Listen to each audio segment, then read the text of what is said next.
Today we'll discuss about kidney stones and its cures. Kidney stone नाम से जाहिर हो रहा है कि किडनी के अंदर कोई ना कोई मसला है। तो किडनी स्टोन के अंदर क्या होता है कि आपके गुर्दे के अंदर पत्थर बनना, छोटे छोटे स्टोन बनना स्टार्ट हो जाते हैं, जो कि आपके यूरिनरी ट्रैक के अंदर ऑब्स्ट्रक्शन मतलब के रुकावट डालते हैं और उसकी वजह से कॉम्प्लिकेशंस जनरेट होना शुरू हो जाते हैं, क्योंकि एक न्यू चीज़ होती है और ऑब्स्टेकल है तो नेचुरल प्रोसेस और नेचुरल प्रोसेसिंग को डैमेज करेगी।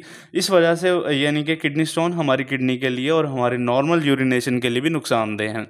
अब ये है कि अब हमारी डाइट के ऊपर डिपेंड करता है कि हम कैसी डाइट ले रहे हैं। अगर ऐसी डाइट ले रहे हैं जिसके अंदर कैल्शियम बहुत ज़्यादा है तो वो हमारे अंदर क्या करेगा, हाइपरकैल्सीमिया करेगा।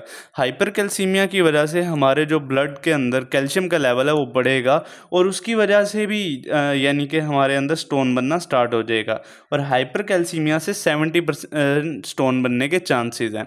अगर हम बहुत ज़्यादा ग्रीन वेजिटेबल्स इस्तेमाल कर रहे हैं तो क्या होगा कि ग्रीन वेजिटेबल्स के अंदर ऑक्सालेट होता है, ऑक्सालेट भी स्टोन बनाने में मदद करता है। तो क्या होगा, हाइपर ऑक्जेलेरिया कंडीशन हो जाएगी और आपके बॉडी के अंदर भी स्टोन यानी आपके जो किडनी है उसके अंदर स्टोन बनना शुरू हो जाएगा।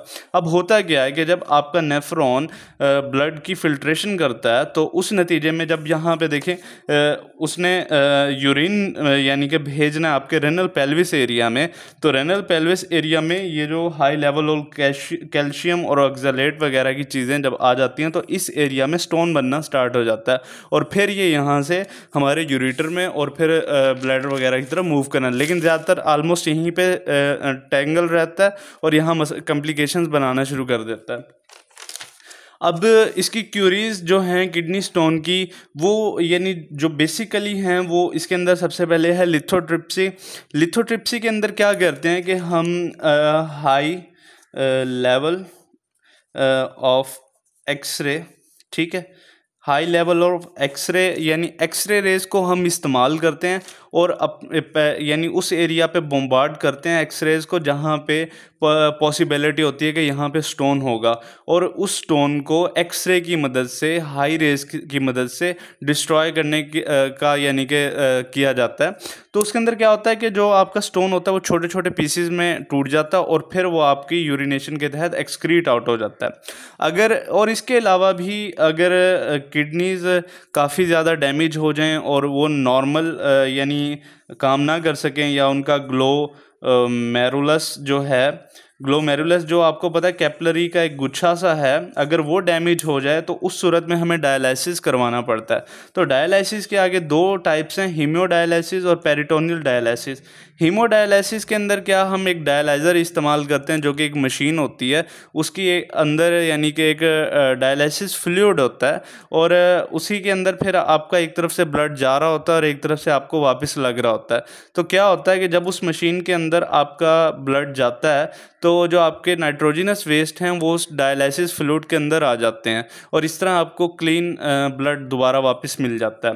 पेरिटोनियल डायलिसिस क्या होता है कि आपके डायफ्राम के अंदर एक पेरिटोनियल कैविटी होती है, तो उसके अंदर आपका डायलिसिस फ्लूइड डाल दिया जाता है। तो उसके बाद वही बात है कि एक ऑस्मोसिस के तहत आपका वेस्ट मटेरियल उस डायलिसिस फ्लूइड के अंदर आ जाता है और वापस यानी कि कोई वो यानी कि करना नहीं पड़ता, यानी बड़ी बड़ी मशीनें नहीं लगानी पड़ती।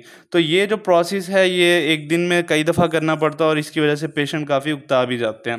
इसका अगर कुछ बेस्ट रेमेडी है तो वो है किडनी ट्रांसप्लांट।